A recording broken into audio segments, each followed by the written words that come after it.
বন্ধুরা, কেমন আছো তোমরা সবাই? আশা করি তোমরা সবাই খুব ভালো আছো, সুস্থ আছো। আমরাও ভালো আছি। তো দেখো, সকালবেলা বৃষ্টি হচ্ছিল, তো ছাদে এলাম একটু ব্রাশ করতে করতে। তো এসে দেখছি কি লেবুটা পড়ে আছে, মানে পেকে গেছিলো, পেকে নিচে পড়ে গেছে। তো একটা লেবু তো পড়ে গেছিলো, তার সাথে আর একটা লেবু ছিঁড়ে নিলাম, মানে ওটাও পেকে গেছে, তো পড়ে যেতেই পারে, তার জন্য ওটাকেও নিয়ে নিলাম। তো যাই হোক, আর বৃষ্টিতে না বালতিতে জল জমে গেছিলো, তো আমি জলটাকে ফেলে দিচ্ছি, কারণ এখন তো ডেঙ্গুর সময়, ডেঙ্গু হওয়ার সম্ভাবনাটা খুব বেশি। আর লেবুটার গায়ে না নোংরা লেগে গেছিলো, যেহেতু নিচে পড়ে গেছিলো, তাই লেবুটাকে আমি একটু ধুয়ে নেব।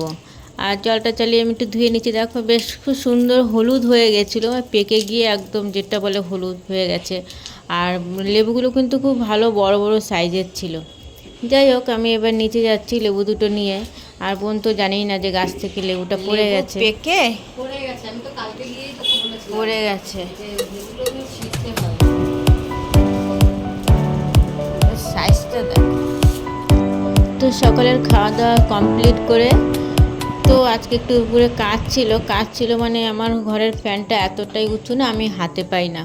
তো যেহেতু বাড়িতে ছিল, তাই বললাম তুমি একটু ফ্যানটা পরিষ্কার করে দাও। তো একটু ফ্যানটা পরিষ্কার করার জন্য খুলে নিয়ে গেল। আর পাখাটা যেহেতু খুলে নিয়ে গেল, তো কিছুটা নোংরা ঝুল পড়ে গেছিলো বেড কভারের উপরে, তাই বললাম বেড কভারটা তাহলে চেঞ্জ করে দিই। তো বেড কভারটা আমি চেঞ্জ করছিলাম, তো এক এক করে আমি বালিশের কভারগুলো খুলছি। তো তারপরে বেড কভারটাকে তুলবো। বালিশের কভারগুলো আমার প্রায় খোলা হয়ে গেছে। তো এরপরে বেড কভারটাকে তুলে নেব, আর একটা নতুন বেড কভার পাতিয়ে দেবো। বেড কভার তুলতে তুলতে না আমার একটু গরম লেগে গেছিলো, তো হট করে ফ্যানের সুইচটা দিয়েছিলাম, আর ভুলেই গেছি যে প্লেটগুলো তো খুলে নিয়ে গেছিলো। যাই হোক, তারপরে তাড়াতাড়ি করে আবার বন্ধ করে দিলাম।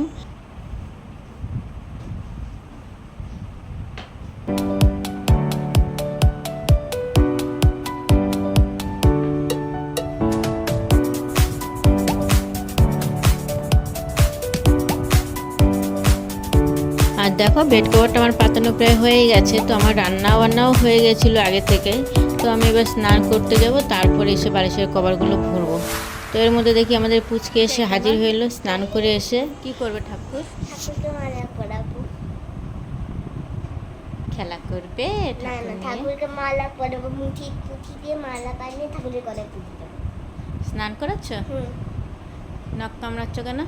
হুম। খেতে দেয়নি আজকে? সরি। সরি, এরকম করে সরি। বিকেলবেলা না আবার একটা লেবু পড়ে গেছিলো। তো যাই হোক, এবারে 3টে লেবু নিয়ে চলে আসলো। দেখো, একটার বোটাটা নেই, ওটা পড়ে গেছিলো, আর দুটো ইচ্ছা করেই ছিঁড়ে নিয়ে চলে এসছে। আর যেহেতু পেকে গেছে, শুধু লেবুগুলো পড়েই যাচ্ছে, তার জন্য দেখে দেখে 3টে লেবু নিয়ে চলে এলো। আর লেবুগুলো কিন্তু খুব মিষ্টি, সত্যি বাড়ির লেবু যে এতটা মিষ্টি হয় আমার জানা ছিল না। তো ভাবলাম যে বিকেলবেলা একটু মোমো বানাবো বাড়িতে, তো অনেক দিন ধরেই খেতে ইচ্ছা করছিলো, তাই ভাবলাম চিকেনও আছে, তাহলে একটু বাড়িতে চিকেন মোমো বানানো যাক।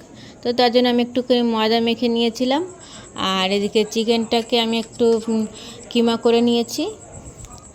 আর দেখো, এটাতে আমি দিয়েছিলাম পেঁয়াজ কুচি, রসুন কুচি, আদা কুচি, লঙ্কা কুচি, ধনেপাতা কুচি, সয়া সস, আর সামান্য একটু লবণ, মানে স্বাদ মতন। যাই হোক, এটা দিয়ে আমি একটু মেখে ম্যারিনেশন করে রেখে দিয়েছিলাম কিছুক্ষণের জন্য।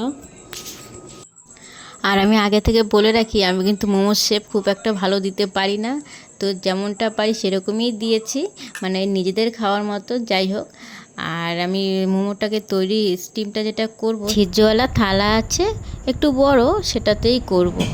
আর নিচে কড়াইটায় করে একটু জল গরম করে নেবো, আর উপরটায় থালাটা বসিয়ে আর একটা থালা দিয়ে চাপা দিয়ে দেবো। যাই হোক, দেখতে থাকো আমি কীভাবে মোমোটা বানাই আমার মতন করে।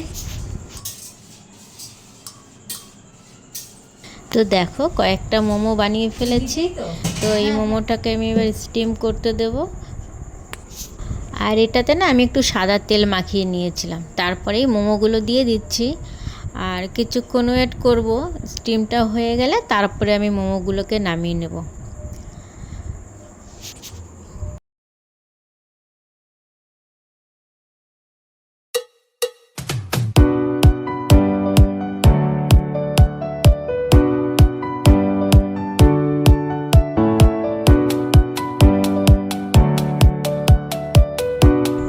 তো মোমোটা এবারে হয়ে গেছে, মোমোটাকে আমি নামিয়ে নিচ্ছি। তো নামিয়ে নেওয়ার পরে বাদ বাকি আর যেগুলো তৈরি করলাম সেটাও এবারে দিয়ে দেব। মোমোটা ঠিক বানাচ্ছি, কিন্তু আমি স্যুপটা তৈরি করব না। মোমোটা খাবো চিলি সস আর টমেটো সস দিয়ে। আর স্যুপটা তৈরি করতে গেলে না মানে কি বলবো, খাটনিটা বেশি হয়ে যাবে। তো তার জন্য একটু শর্টকাটে চিলি সস আর টমেটো সস দিয়েই খেয়ে নেব।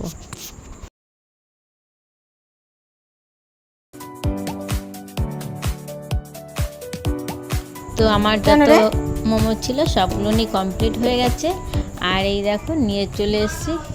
আর এটা হটপটটাই রেখেছিলাম যাতে একটু গরম থাকে, কারণ ঠান্ডা হয়ে গেলে তো একটু শক্ত হয়ে যায়, তার জন্য। আর আমি চিলি সস আর টমেটো সস নিয়ে নিয়েছি। এবার আমরা সবাই মিলে একটু খেয়ে নিই, দেখি কেমন হয়েছে টেস্টটা। আর মোমোটা না সত্যি খুব ভালো লেগেছিল খেতে। আর বাড়িতে তৈরি করলে সব জিনিসই দেখবে একটু খেতে বেশি ভালো লাগে বাজারের থেকে, কেননা বাড়িতে অনেকটা ভালোভাবেই তৈরি করা হয় বাজারের থেকে। তো আমাদের পুচকিরও খুব ভালো লেগেছিল। তো আশা করি ব্লগটা তোমাদের ভালো লেগেছে। তো আজকে এই পর্যন্তই। তোমাদের সাথে দেখা হবে অন্য আর একটা কোনো ব্লগে। তোমরা সবাই ভালো থেকো, সুস্থ থেকো।